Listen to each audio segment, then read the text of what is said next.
Top quality और consistent performance के लिए सिर्फ सिल्वर पंप नाम याद रखना।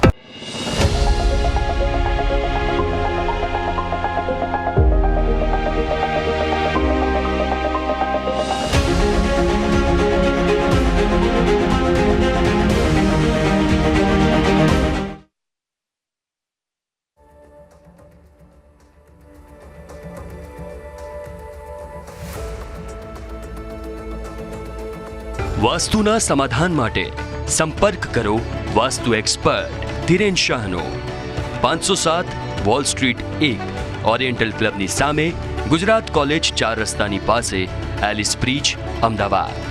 Contact number 9227236188 9099612179. Email ID directionvastu@gmail.com. નમસ્કાર, હું છું કુશાગ્ર ભટ્ટ.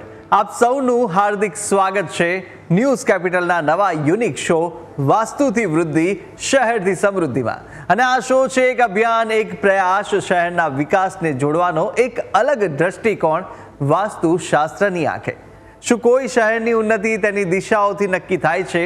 શું ઉદ્યોગો, રહેણાંક વિસ્તાર અને શહેરનું વિસ્તરણ વાસ્તુશાસ્ત્રથી સંકળાયેલી બાબતો છે? અને આ તમામ પ્રશ્નોના જવાબ લઈશું આપણે એક્સપર્ટ્સ પાસેથી અને લોકો સુધી લાવશું ઉપયોગી માહિતી. અને આજે વિશેષ વાત કરીશું અમદાવાદ શહેર વિશે.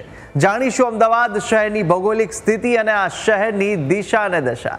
સાથે જ આ કાર્યક્રમમાં વિખ્યાત વાસ્તુશાસ્ત્રી શ્રી ધીરેન શાહજી પાસેથી જાણીશું વિવિધ રસપ્રદ વાતો, જેઓ છેલ્લા 30થી વધારે વર્ષોથી વાસ્તુની પ્રેક્ટિસ કરે છે અને જેમને દેશ વિદેશમાં ટીવી મીડિયામાં 3000થી વધુ લાઈવ શો કર્યા છે. વાસ્તુશાસ્ત્રની 5 પુસ્તકોના લેખક છે, જેઓને સ્વર્ગસ્થ પૂર્વ મુખ્યમંત્રી વિજયભાઈ રૂપાણી અને વર્તમાન ગૃહ રાજ્યમંત્રી હર્ષભાઈ સંઘવીના હસ્તે એવોર્ડ પણ પ્રાપ્ત છે. વાસ્તુશાસ્ત્રી શ્રી ધીરેનભાઈ શાહનું આપણે સ્વાગત કરીશું. સર, આપનું સ્વાગત છે કાર્યક્રમની અંદર. નમસ્કાર સર. સૌથી પહેલાં તો આપણે અમદાવાદની વાત કરી રહ્યા છે. અમદાવાદની વાતની સાથે સાથે આપણે એ પણ જાણવું છે કે અમદાવાદની ભૌગોલિક સ્થિતિ અને આ શહેરનું સમગ્ર વાસ્તુ દ્રષ્ટિની સ્થાને કેવું અત્યારે માનવામાં આવતું હોય છે? બહુ અમદાવાદ શહેર જ્યારે વાત કરીએ ત્યારે આપણે એને નકશા સાથે સમજશું તો વધારે સારી રીતે સમજી શકશું. અમદાવાદ શહેરનું છેલ્લા 20 વર્ષથી 25 વર્ષથી જે રીતે ગ્રોથ થઈ રહ્યો છે, ચારે દિશાઓ 8 દિશાઓ બાજુ, એ જબરજસ્ત થઈ રહ્યો છે. સાથે સાથે એમ કહેવાય કે એની હવે પછીના ગ્રોથ સાથેનું ભવિષ્ય કઈ રીતે બનશે અને વર્તમાન જે ગ્રોથ છે એ કેટલા અંશે પોઝિટિવ જઈ રહ્યો છે, આખો તો નેગેટિવ જઈ રહ્યો છે, એના ઉપર આપણે વિસ્તૃતથી ચર્ચા કરશું અને બહુ જ ઊંડાણભરી ચર્ચા કરશું, જેથી કરીને અમદાવાદ શહેરના નાગરિકો માટે એક સારી જાણકારી મળશે અને પ્રભાવિત થઈ શકશે. કે અમદાવાદનો આ એક નકશો છે, તેને લઈને આ વાસ્તુની દ્રષ્ટિ સાથે આ સ્થાન અમદાવાદ કેવું ધરાવે છે તે પણ આપણે જાણવાનો પ્રયાસ કરીશું સર પાસેથી. આપણે અમદાવાદથી સાબરમતી નદીથી બિલકુલ સર. સાબરમતી નદીથી કઠવાડા સાઈડ ઉપર પૂર્વ દિશા બેસે છે, ઉત્તર દિશા ગાંધીનગર સાઈડ પર બેસે છે, પશ્ચિમ દિશા આપણે સેટેલાઇટ આંબલી બોપલ એરિયા કહેવાય, દક્ષિણ દિશા નારોલનો પટ્ટો કહેવાય. અને નારોલ પટ્ટોની અને આપણે અમદાવાદ શહેરની બહુ મોટી ખાસિયત કરીએ તો ચારે દિશાઓની એન્ટ્રી મળે છે. બિલકુલ. અમદાવાદ શહેરની ચારે બાજુથી એન્ટ્રી થઈ શકે છે અને ચારે દિશાઓની એન્ટ્રી મળે છે.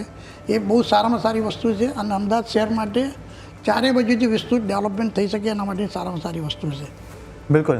અને આ શહેરના જે 4 દિશાઓ પ્રમાણે આપણે વાત કરી રહ્યા છીએ, તો કયા વિસ્તારો વધારે પોઝિટિવ એનર્જી આપે છે તે પણ આપણે જાણવું એટલું જરૂરી છે, કારણ કે અમદાવાદની જ્યારે વાત કરતા હોય, ધબકતું શહેર અમદાવાદ માનવામાં આવે છે અને એક ઇકોનોમિક કેપિટલ ગુજરાતનું એને પણ કહેવામાં આવતું હોય છે. ત્યારે અમદાવાદની કઈ એવી દિશાઓ છે કે જે સૌથી વધુ પોઝિટિવ એનર્જી આપણને મળતી હોય? બહુ મહત્ત્વનો સવાલ કર્યો. એની સાથે સાથે દુનિયાના જેટલા પણ શહેરો જે વિકસિત થયેલા છે અને વિકાસ પામી રહ્યા છે એની અંદર મોટે ભાગે પશ્ચિમ દિશાની અંદર રેસિડન્સ એરિયા આવે, જે આપણે અમદાવાદ શહેરમાં આવેલો છે. પશ્ચિમ દિશાની અંદર રેસિડન્સ એરિયા જ્યારે આવે ત્યારે હંમેશા દરેક શહેરોનું ડેવલપમેન્ટ સારામાં સારું થતું હોય છે અને અતિ ઝડપથી થતું હોય છે. આ પણ એક વસ્તુ નક્કી છે. એટલે પશ્ચિમ દિશા સારામાં સારી એમ કહેવાય કે, અને સાથે ઉત્તર દિશા પણ સરસ. પૂર્વ દિશામાં બહુ મેજર કોઈ દોષ નથી, દક્ષિણ દિશામાં દોષ. પણ જે પ્રમાણે ગ્રોથ થઈ રહ્યો છે અને જેટલી સ્પીડથી જઈ રહ્યો છે એ આગામી વર્ષોમાં પણ સારામાં સારો ગ્રોથ રહેશે. બિલકુલ. અને સર આપણે વાત કરીશું આ સાબરમતી નદી છે. સાબરમતી નદી અને સાબરમતી નદીની આ દિશા અને સ્થાન શહેરના વાસ્તુ પર કેવી અસર પાડે છે એ પણ આપણે સમજીએ. બહુ મહત્ત્વનો સવાલ કર્યો. અને વાસ્તુના સિદ્ધાંતો મુજબ અત્યારની જે સિચ્યુએશન જોઈએ, આ જે સાબરમતી નદી આમ તેમ પસાર થઈને સાબરમતી થઈ પસાર થઈને ડેમ બાજુ થઈને આગળ જે પસાર થાય છે, અત્યારના જે મેપ છે અને જે સંજોગો છે એની બરાબર સેન્ટરમાંથી પસાર થઈ રહી છે. બિલકુલ. આ જો આપણે બરાબર સેન્ટરમાંથી પસાર લાલ દરવાજા અને એલિસ બ્રિજ થઈને આ જે પોર્શન છે ને, આ જે બિલકુલ આ જે છે એ સેન્ટરમાંથી પસાર થઈ રહી છે. એટલે વાસ્તુના નિયમ પ્રમાણે સેન્ટરમાં ખાડો ના હોવો જોઈએ, જલ તત્વો હોવો ના જોઈએ. પરંતુ પશ્ચિમ દિશાની પૂર્વ બાજુ સાબરમતી નદી છે. આપણે અમદાવાદ શહેરની જ્યારે વાત કરીએ ત્યારે એક વસ્તુ એ બીજી પણ વાત કરવા પ્રયત્ન કરીશ. 1970ની આજુબાજુ અમદાવાદ શહેરની પશ્ચિમ દિશા બાજુ સાબરમતી નદી હતી. પશ્ચિમ દિશા એટલું બધું ડેવલપમેન્ટ થયું નથી. બરાબર. પૂર્વ બાજુ ડેવલપ થયું હતું, પશ્ચિમ બાજુ ડેવલપમેન્ટ નહોતું થયું. પણ જેવું પશ્ચિમ બાજુ ડેવલપમેન્ટ થવાનું થયું તો આખી સાબરમતી નદી આપ કહી રહ્યા છો કે આ બાજુ એટલે પૂર્વની આ બાજુ નિકોલ આ બાજુ ડેવલપ થયું, પણ આ બાજુ એટલું જ ડેવલપ થયું. બરાબર. આ જે પશ્ચિમ એરિયા ડેવલપ થયો, પશ્ચિમની દ્રષ્ટિએ પૂર્વમાં સાબરમતી નદી આવી ગઈ. એટલે પશ્ચિમમાં રહેનાર જે પરિવારો છે કે જે કંઈ પણ રેસિડન્સ એરિયા છે એનો ગ્રોથ ફાસ્ટ થાય, પૂર્વમાં નદી હોય એટલે આ એક વસ્તુ એની સાથે છે. અને સમય જતાં જેમ જેમ શહેરનું ડેવલપમેન્ટ થશે એમ નદીની પણ સિચ્યુએશન બદલાશે. આ પણ નોંધી રાખવું.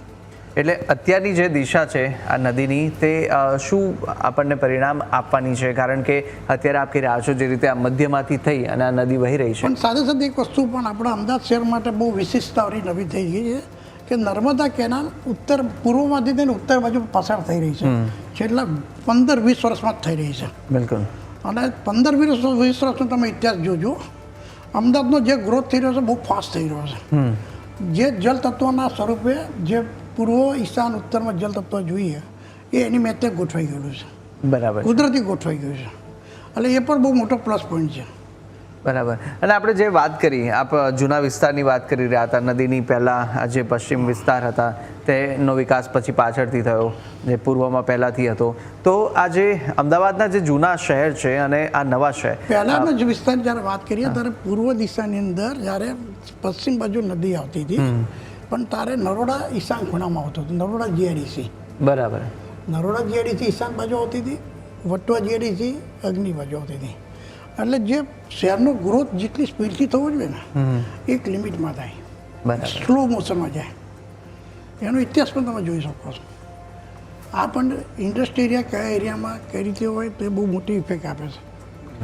એ પણ આપણે આગળ વાત કરીશું. પરંતુ આજે સવાલ હતો કે જે પશ્ચિમ અને પૂર્વ અમદાવાદ છે, જે નવું અને જે જૂનું શહેર છે તેની વાત કરીએ છીએ, તે બંને વચ્ચે વાસ્તુની દ્રષ્ટિએ ત્યાં આગળ શું તફાવત છે એ પણ સમજવું. જે રીતે આપ કહી રહ્યા હતા કે આ જૂનું અમદાવાદ છે ત્યાં આગળ અને સાથે નવા અમદાવાદની અંદર વાસ્તુમાં ક્યાંક ફેરફાર, કયો વિસ્તાર હવે વધારે ગ્રોથ કરશે એ પણ એક જૂનાની પણ જ્યારે વાત કરીએ ત્યારે એક ચર્ચાનો વિષય છે કે મહીનગર એરિયાની અંદર કાંકરિયા બરાબર લેક બરાબર સેન્ટરમાં પૂર્વ બાજુ કાંકરિયા લેક. ત્યારે મહીનગરનો પટ્ટો સારામાં સારો ડેવલપમેન્ટ થયો છે. એ સમયની જ્યારે વાત કરીએ તો સમયને કાર જેમ જેમ બદલાય જે પ્રમાણે શહેરનો ગ્રોથ થયો એ પ્રમાણે શહેર ચારે બાજુ ડેવલપમેન્ટ થવા માંડ્યું છે. આજે એમ ના કહી શકાય કે એક એરિયા જ ડેવલપ થઈ રહ્યો છે, ચારે બાજુ ડેવલપ થઈ રહ્યું છે. અને અમદાવાદની સમૃદ્ધિ હજી પછીના વર્ષોમાં પણ સારામાં સારી ડેવલપ થશે. અમદાવાદની ઇન્ડસ્ટ્રીની જોડની દ્રષ્ટિએ, આર્થિક દ્રષ્ટિએ, સામાજિક દ્રષ્ટિએ, ઇવન એમ કહી શકાય કે ઇન્ડિયાનું બિગેસ્ટ સારામાં સારું સિટી બની છે. બરાબર. અત્યારે અમદાવાદની જે તરક્કી છે આપણે તમામ લોકો જોઈ રહ્યા છે, કેવી રીતે વિકાસ ત્યાં આગળ થઈ રહ્યો છે, ડેવલપમેન્ટ થઈ રહ્યું છે. પરંતુ આ મેટ્રો રેલની વાત કરીશું, મેટ્રોનું રેલના જે રૂટ્સ, સાથે સાથે જો આપણે જે ટુરિસ્ટ પ્લેસ છે, જે રીતના કે કાંકરિયા લેકની વાત કરી લીધી કે કાંકરિયા લેક પણ લોકો બહારથી આગળ આવે ત્યારે અમદાવાદમાં જોવા તો ચોક્કસ જાય.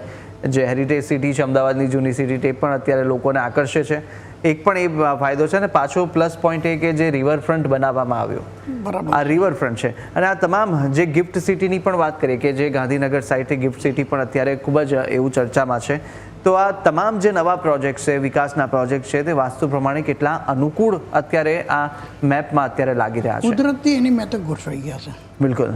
સાબરમતી નદી જે પહેલાં મોટી હતી એની જગ્યાએ નાની થઈ, જે મધ્ય ભાગમાં ખાડો ના જોઈએ, ઓછો જોઈએ, એ કુદરતી થઈ ગયું છે. બરાબર. એટલે જેમ જેમ સમય અને કાળ સાથે સાથે બદલાય, જેમ અહીંયા કાંકરિયા લેક અમદાવાદનું એક બિગેસ્ટ હતું, એ રીતે પશ્ચિમ દિશામાં વસ્ત્રાપુર લેક, એ રીતે બધા અલગ અલગ એરિયાની અંદર લેકનું ડેવલપમેન્ટ સારામાં સારું થયું છે. અને જલ તત્વો હંમેશા જ્યાં પણ હોય, જે પણ એરિયામાં હોય, ત્યારે જલ તત્વો હંમેશા પોઝિટિવ એનર્જી ઊભી કરે, આર્થિક સમૃદ્ધિ આપે. બરાબર. દુનિયાના મોટા મોટા શહેરો જે ડેવલપમેન્ટ થયા છે એની આજુબાજુ સમુદ્ર, નદી કે બધું જ જોવા મળશે. એ આર્થિક સમૃદ્ધિ માટે બહુ મોટું જલ તત્વનું એલિમેન્ટ છે. તો આ તમામ અત્યારે આપણે દિશા જોઈ, આપણે જોઈ નોર્થ અને આ સાઉથની, તમામ વિસ્તારોની અંદર સૌથી વધારે અમદાવાદને જે પોઝિટિવ બૂસ્ટ આપે કયો વિસ્તાર હશે? સૌથી વધારે બૂસ્ટ આપે ને ફાસ્ટમાં ફાસ્ટ બૂસ્ટ આપે એ એરિયા જોઈએ તો પશ્ચિમ દિશા કહેવાય. પશ્ચિમ દિશા. પશ્ચિમ દિશા અત્યારે અમદાવાદ માટે પ્રાણવાયુ થઈ ગયું છે.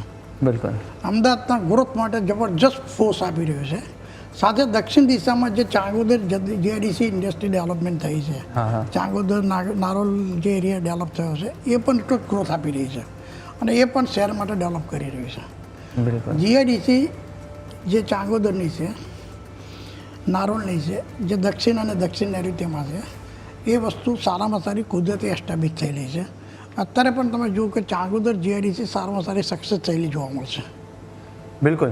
અને જે શહેરના જે ઇન્ડસ્ટ્રીયલ ઝોન છે તેની પણ વાત કરીએ કે જે ઇન્ડસ્ટ્રીયલ ઝોન છે તે કેટલા અંશે યોગ્ય છે? આપણે વાત કરી હતી આ નરોડા જીઆઈડીસીની વાત કરીએ, નારોલની વાત કરી લઈએ, વટવાની વાત કરીએ, આ તમામ ઇન્ડસ્ટ્રીયલ ઝોન કેટલા અંશે અત્યારે યોગ્ય છે?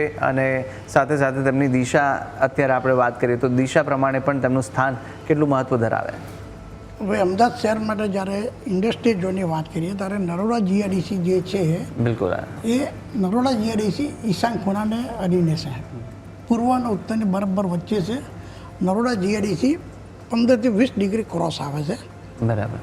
જે એકચ્યુઅલમાં નરોડા જીઆઈડીસી ઈશાન ખૂણામાં હોવી ના જોઈએ, પણ એ છે. પણ તમે એ સાથે સાથે તમે જુઓ કે નરોડા જીઆઈડીસી 1965 થી 70 પહેલાંની છે, પણ એનો જે ગ્રોથ થવો જોઈએ એ ગ્રોથની પણ એક લિમિટેશન છે. બિલકુલ. એટલે આપણે નરોડા એટલે આ વિસ્તારની વાત કરી રહ્યા છીએ. આખું નરોડા જીઆઈડીસી પેસિફિકા, એટલે આ ઈશાન ખૂણો થઈ ગયો, આ નોર્થ ઇસ્ટ ડાયરેક્શન ઈશાન ખૂણો, જે જ્યાં વજન ના હોવું જોઈએ, મંદિર કે ધાર્મિક પ્લેસ હોવા જોઈએ, જલ તત્વ હોવું જોઈએ, એની જગ્યાએ જીઆઈડીસી છે. એટલે બધી ટાઈપની ઇન્ડસ્ટ્રી ના એસ્ટાબ્લિશ થયેલી છે.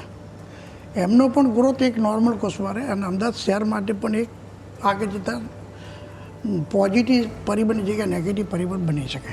બિલકુલ. અને આ જ રીતે વટવાની વાત વટવા જીઆઈડીસી છે, અગ્નિ કોર્નરમાં છે.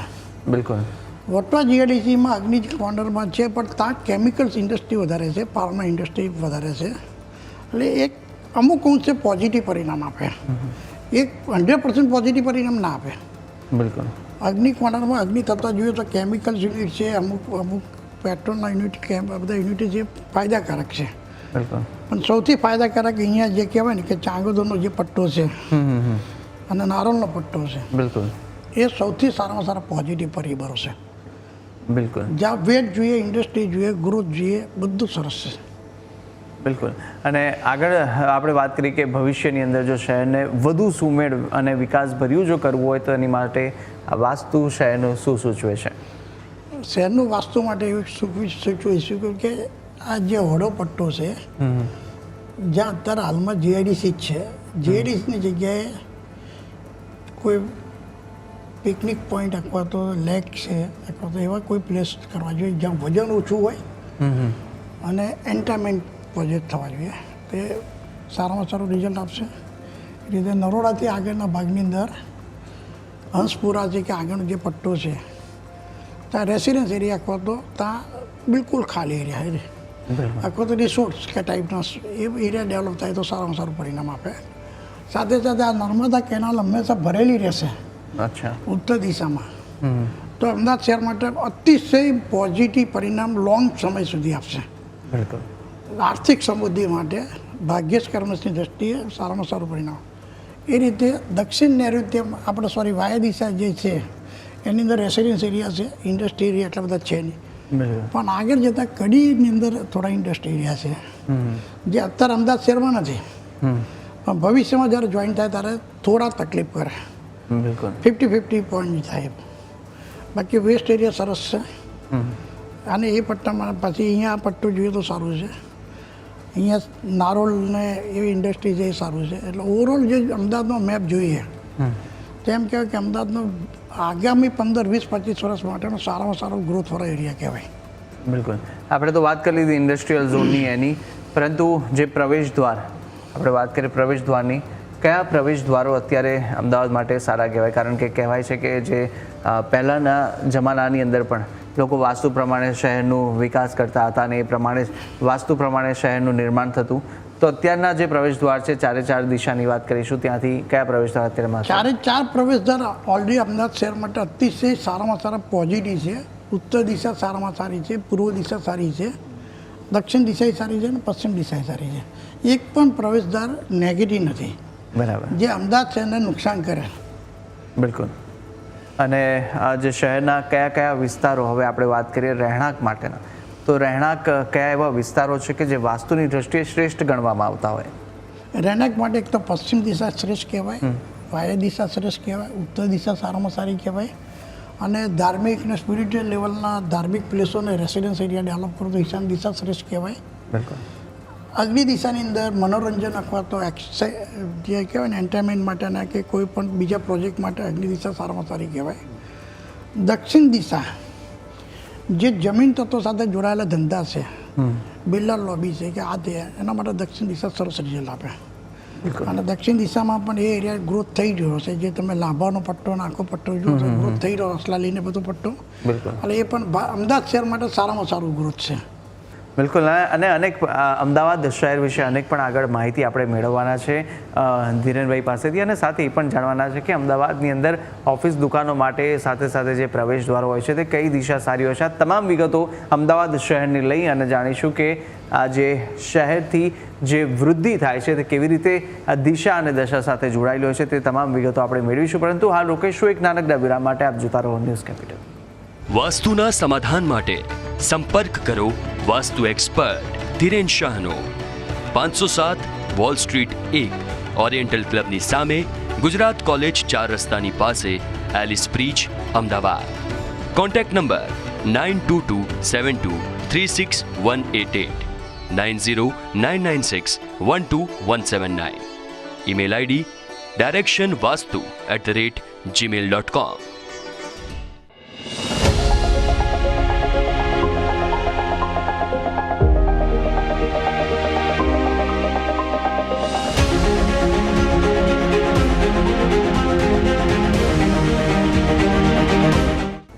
વિરામ બાદ આપનું સ્વાગત છે વાસ્તુથી વૃદ્ધિ શહેરથી સમૃદ્ધિ આ વિશેષ કાર્યક્રમની અંદર. ધીરેનભાઈ છે આપણી સાથે જોડાયેલા છે. સર, આપણે સમજી રહ્યા હતા કે કેવી રીતે અમદાવાદ શહેરનો આ નકશો છે અને સાથે શું કહી રહ્યું છે, દિશા અને દશા કેવી છે તે આપણે જાણી રહ્યા હતા. આગળ વાત કરવાની હતી કે જે ઓફિસ અને દુકાન માટે એ કઈ દિશામાં પ્રવેશ દ્વાર હોવો શ્રેષ્ઠ ગણાય છે? કારણ કે કોઈ અત્યારે આ બાજુ ઓફિસ એમની વેસ્ટમાં લઈ લે ઓફિસ, તો ઓફિસમાં પ્રવેશ દ્વાર કઈ રીતે રાખવો જોઈએ? આ પણ એક પ્રશ્ન તમામ લોકોને મૂંઝવાતો હોય શહેર અમદાવાદની અંદર હોય તો. અમદાવાદ શહેરની જે રચના જોતા એક વસ્તુ બહુ ક્લિયર છે. કન્સલ્ટન્ટ બિઝનેસ જે કહેવાય, કોઈ પણ પ્રકારના કન્સલ્ટન્ટ બિઝનેસ છે એ વેસ્ટ ડાયરેક્શનમાં ઈસ્ટ ફેસિંગની એન્ટ્રી કે નોર્થ ફેસિંગની એન્ટ્રી હોય એ હંમેશા સારામાં સારા પોઝિટિવ રિઝલ્ટ આપે. પરંતુ ક્રિએટિવ વર્ક કરતા, R&D કરતા વર્ગો જે બિઝનેસ છે, જેટલા લાંબા સમય સુધી R&D અથવા તો કંઈક પ્રોડક્ટિવ કરવું છે, ત્યારે એના માટે સાઉથ વેસ્ટ ડાયરેક્શન અને વેસ્ટ ફેસિંગની એન્ટ્રી સારામાં સારી કહેવાય. અને કન્સલ્ટન્ટ બિઝનેસની સાથે સાથે ટ્રેનિંગ બેઝની જ્યારે વાત આવે, ટ્રેનિંગના કન્સેપ્ટ સાથેના જેટલા બિઝનેસ ડેવલપ કરવો હોય તો એના માટે ઈસ્ટ ડાયરેક્શન બેસ્ટમાં બેસ્ટ. અને એમાંય નોર્થ ફેસિંગ સરસમાં સરસ રહેશે. બિલકુલ. અને નોર્થ ફેસિંગમાં જે છે ટીચિંગ લાઇન સાથેના જે એરિયા હોય, ટીચિંગ લાઇન સાથેના યુનિવર્સિટીઝ છે, કોલેજીસ છે, એ બધા એરિયા નોર્થ ડાયરેક્શનમાં બેસ્ટ રહેશે અને નોર્થ ફેસિંગની એન્ટ્રી. બિલકુલ. એટલે આ રીતનું શહેરનું વાસ્તુ છે તે કહી રહ્યું છે કે કઈ રીતે પ્રવેશ દ્વાર અને કઈ રીતે બેઠક વ્યવસ્થા રાખવી આપણા માટે સારી રહેશે. સાથે વાત કરીએ કે શહેરના સર અનેક એવા વિચિત્ર વૃદ્ધિ થતી હોય કે શહેરનો વિકાસ તો થાય પરંતુ ક્યાંક નેગેટિવ દિશામાં. આજે વિકાસ થાય છે ત્યાં આગળ આપણે ટ્રાફિકના પણ અનેક સમસ્યાઓ જોયા છે. ટ્રાફિકના કારણે ઉત્પન્ન થતી જે નકારાત્મક ઉર્જા છે અને તેના માટેનું વાસ્તુ અત્યારે અમદાવાદ શહેરનું શું સૂચવે છે, કારણ કે જેટલી પણ નેગેટિવ એનર્જીસ અને તે વાઇબ્રેશન ત્યાંથી આવતા હોય તે કયા વિસ્તારોમાં આવતા હોય ને તેનું કારણ વાસ્તુને સાથે કેવી રીતે જોડાય. જ્યારે બિલકુલ વાત કરીએ ઇન્ડસ્ટ્રી ઝોનની અંદર હંમેશા પોલ્યુશન ઊભું થતું હોય છે. બિલકુલ એ રીતે વટવામાં પોલ્યુશન છે, ઈશાન દિશામાં નરોડામાં એમાં પોલ્યુશન છે, ચાંગોદરમાં છે. એ જે પોલ્યુશન જે ઊભું થશે એમાં ઈશાનનું પોલ્યુશન, અગ્નિનું પોલ્યુશન અને નૈઋત્યનું પોલ્યુશન બિલકુલ એ આગળ જતાં અમદાવાદ શહેરની પ્રગતિ રૂંધવા માટે કામ કરશે. બરાબર. પોલ્યુશન ટ્રાફિકની સમસ્યા તો એમ કહેવાય કે વલના બધા સિટીની અંદર તો ડેવલપ થવા માંડી છે અને ઇન્ડિયામાં તો ખાસ થાય છે. પણ જ્યારે ટ્રાફિકનું પોલ્યુશન છે અને એ પોલ્યુશન પણ ઇફેક્ટ કરે છે. પણ સાથે સાથે એક બીજી વસ્તુ તમને કહેવા પ્રયત્ન કરીશ. આપણે જે મેટ્રો ટ્રેન પસાર થાય છે, મેટ્રો ટ્રેન જમીનથી હાઈટ ઉપર છે અને એની જે એનર્જી છે વાયુમંડળમાં જે એનર્જી ઊભી કરશે એ પ્લસ પોઈન્ટ ઊભી કરશે. કોઈ પણ સિટીની અંદર જ્યારે મેટ્રો ટ્રેન પસાર થતી હોય ત્યારે વાયુમંડળની અંદર એના ધ્વનિની સાથે એની ઇફેક્ટ આપતી હોય છે. જેમ આપણે જમીન ઉપર રેલવે ટ્રેનની પસાર થાય તો એ પણ એક એનર્જી ઊભી કરે. એમ વાયુમંડળની એનર્જી પણ બેલેન્સ કરવી બહુ જ જરૂરી હોય છે. અહીંયા નૈઋત્યમાં ચાંગોદર છે, નારોલ છે, અગ્નિમાં જે નરોડા છે, આપણે અગ્નિમાં વટવા છે, નરોડા છે, એ જે નેગેટિવ ઉર્જા ઊભી કરે એની સામે પેલું પ્લસ પોઈન્ટ ઊભું થાય છે. અચ્છા. અને સર મારે એ પણ જાણવું છે કે શહેરની આપણે વાત કરતા હોય તો શહેરની અંદર જેટલા પણ મંદિરો હોય કાં તો પછી ધાર્મિક સ્થળો હોય તેનું સ્થાન પણ શું વાસ્તુ પ્રમાણે યોગ્ય હોવું એટલું જરૂરી છે, કારણ કે એ તે વિસ્તારમાં આપણે સદીઓથી જૂનું જે પુરાણું મંદિર હોય તે વિસ્તારમાં સ્થાયી થયું, પરંતુ શહેરનો વિકાસ અને ત્યારબાદ ત્યાંનું વાસ્તુ એ મંદિર પ્રમાણે યોગ્ય ખરાય. શહેરોની ઓળખ ઘણી ફરી એમ કહે છે કે આ ધાર્મિક શહેર છે. હા, મંદિરોના હિસાબે ધાર્મિક સ્થળ હોય, બરાબર. તો એ રીતે અમદાવાદ શહેરોની જ્યારે પહેલાંની વાત કરીએ તો નદીની પૂર્વ બાજુ બધા ધાર્મિક સ્થળો આપણે અઠીસિંહની વાડી છે, ભદ્રકાળી મંદિર છે, જગન્નાથ મંદિર છે, બધા નદીની આ બાજુને વધારે છે. અત્યારે વૈષ્ણોદેવી, બિલકુલ, ઇસ્કોન મંદિર પશ્ચિમ બાજુ છે. પશ્ચિમ બાજુ ધાર્મિક સ્થળો ઓછા છે, પૂર્વ બાજુ ઈશાન બાજુ ધાર્મિક સ્થળો વધારે છે. એ ઓલરેડી ઘણા સારા પોઈન્ટો કહેવાય. અત્યારની સિચ્યુએશન જોતા કુદરતે એની મેં તો ગોઠવી આપી છે કે પૂર્વ બાજુ ધાર્મિક પ્લેસ હોવા જોઈએ, ઈશાન બાજુ ધાર્મિક પ્લેસ હોવા જોઈએ. એ બધું કુદરતે ગોઠવેલું છે. બિલકુલ. અને અમદાવાદના જે આસપાસના વિસ્તારો છે, જો કે અત્યારે તો અમદાવાદમાં હવે મોટું થતું જાય તેમ તેમ હવે તેનું શહેરીકરણ પણ વધતું જાય અને સાથે વિસ્તરણ પણ થતું જાય, તો અમદાવાદના જે આસપાસના વિસ્તારો છે તે તેનું એડ જો અમદાવાદમાં થતા જાય અને સાથે સાથે તેના જે જેટલા પણ કોઈ પણ વસ્તુમાં તેની ફરક જોવા મળે, કાં તો કઈ દિશામાં અમદાવાદનો વિકાસ વધે તો અમદાવાદને ફાયદો થાય કાં તો પછી નુકસાન થાય, એ પણ એક જાણવું છે. બહુ મહત્ત્વનો સવાલ કર્યો કે આગળ જતાં 10-15 વર્ષ પછી અમદાવાદનો ગ્રોથની રૂપરેખા જ્યારે તૈયાર થાય ત્યારે અમદાવાદની જોડીને બધા આજુબાજુના એરિયા જોડાઈ રહેલા છે. અત્યારે તો આમ જોઈન્ટમાં જ છે પણ અમદાવાદની સાથે જોડાયેલા નથી. ત્યારે આપણા ઈશાન દિશાની અંદર ધારો કે જેટલું પણ એક્સટેન્ડ થાય એમાં ધાર્મિક પ્લેસ છે કે રેસિડન્સ એરિયા છે, ઇન્ડસ્ટ્રી એરિયા નહીં. અને ઈશાન દિશા જેટલી એક્સટેન્ડ થાય એટલું અમદાવાદ શહેર માટે સારામાં સારું સ્પિરિચ્યુઅલ લેવલ ઉપર આર્થિક રીતે સારામાં સારું ડેવલપમેન્ટ આપે.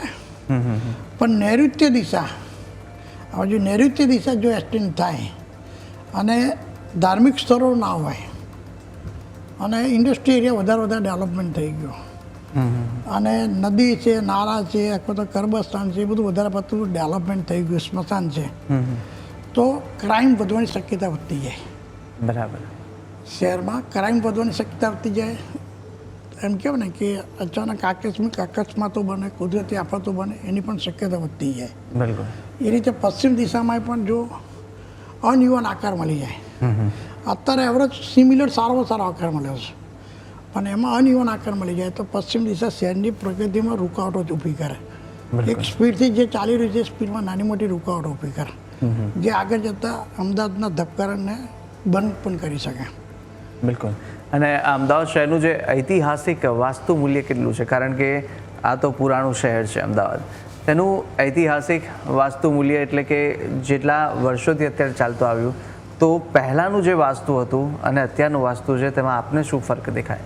જ્યારે વાસ્તુની વાત કરીએ છીએ ત્યારે હંમેશા ભૂમિ પણ ભૂલવી ના જોઈએ. બિલકુલ. જે ભૂમિ પર અમદાવાદની રચના થઈ છે, જે રચના અમદાવાદની થઈ છે, તો અમદાવાદની ભૂમિ એટલી સારી છે કે અમદાવાદ લક્ષ્મીનગર કહેવાય. અમદાવાદમાં ખાલી ખિસ્સે પણ આવેલી વ્યક્તિ પૈસાદાર બની શકે છે. અમદાવાદમાં લક્ષ્મીનો ગ્રોથ તમે કેટલા વર્ષોથી તમે જુઓ, શેકાઓથી જુઓ, તો અમદાવાદના આર્થિક પ્રગતિ કન્ટિન્યુઅસ છે. નાની મોટી ગતિ ધીમી થઈ હશે પણ ડાઉન નથી ગયું, અમદાવાદ બેક નથી ગયું. આ વસ્તુ અમદાવાદ લક્ષ્મીની ધરતી કહેવાય. બિલકુલ. અને એક છેલ્લો ભૂમિ પ્રશ્ન, એટલી સારી છે અમદાવાદની. બરાબર, છેલ્લો પ્રશ્ન એ આપને પૂછવો છે કે આપણે વાત કરીએ ગાંધીનગર, કારણ કે ટ્વિન્સ સિટીમાં પણ એક નામ ગાંધીનગરનું અમદાવાદ સાથે જોડાતું હોય, તો ગાંધીનગરની જે દિશા છે તે અમદાવાદને કેવી રીતે બૂસ્ટ કરી શકે? ગાંધીનગર અમદાવાદની ઉત્તર સાઈડ ઉપર આવ્યું છે. બિલકુલ. અને અમદાવાદની ઉત્તર સાઈડ ઉપર જેટલું પણ એરિયા ડેવલપમેન્ટ થાય, રેસિડેન્સ એરિયા ડેવલપમેન્ટ થાય, કેપિટલ સેન્ટર તરીકે ડેવલપમેન્ટ થાય, એ અમદાવાદના ગ્રોથ માટે સારામાં સારું કહેવાય. બિલકુલ. ગાંધીનગર જોઈન થાય, ઉત્તર દિશા વધે, તો ફાઇનાન્શિયલ ગ્રોથ અતિશય સારો થાય. અને ભવિષ્યમાં ગુજરાત માટે અને અમદાવાદ માટે એમ કહેવાય કે સારામાં સારું એમ કે કેપિટલ ઝોન થાય. બિલકુલ. બિલકુલ ધીરેનભાઈ, આપ અમારી સાથે જોડાયા અને ખૂબ જ સરસ વિષય પર આપણે ચર્ચા કરી, તે બદલ આપનો ખૂબ ખૂબ આભાર. નમસ્કાર. નમસ્કાર. તો ધીરેનભાઈ શાહે વાસ્તુશાસ્ત્રના એવા પાસાઓ પર પ્રકાશ પાડ્યો છે જે આજ સુધી શહેરના દિશા અને વિકાસ સાથે કોઈએ જોડ્યા ન હતા. આગળના એપિસોડમાં ધીરેનભાઈ શાહ પાસેથી જાણીશું વિવિધ અન્ય શહેરોના વાસ્તુ વિધેય વિશ્લેષણ અને નવી ટાઉન પ્લાનિંગના દિશા સંકેતો. જો આપ પણ ઈચ્છો છો કે આપના શહેરના વિકાસ અને વ્યવસાય માટે યોગ્ય દિશા શોધાય, તો જુઓ વાસ્તુથી વૃદ્ધિ, શહેરથી સમૃદ્ધિ, દર રવિવારે સવારે 11:30 વાગે માત્ર ન્યૂઝ કેપિટલ પર. જલ્દી મળીશું ફરી એક નવી દિશા સાથે. વાસ્તુના સમાધાન માટે સંપર્ક કરો વાસ્તુ એક્સપર્ટ ધીરેન શાહનો. 507 વોલ સ્ટ્રીટ 1, ઓરિએન્ટલ ક્લબની સામે, ગુજરાત કોલેજ 4 રસ્તાની પાસે, Ellis bridge, Ahmedabad. Contact number 9227236188, 9099612179. Email ID directionvastu@gmail.com.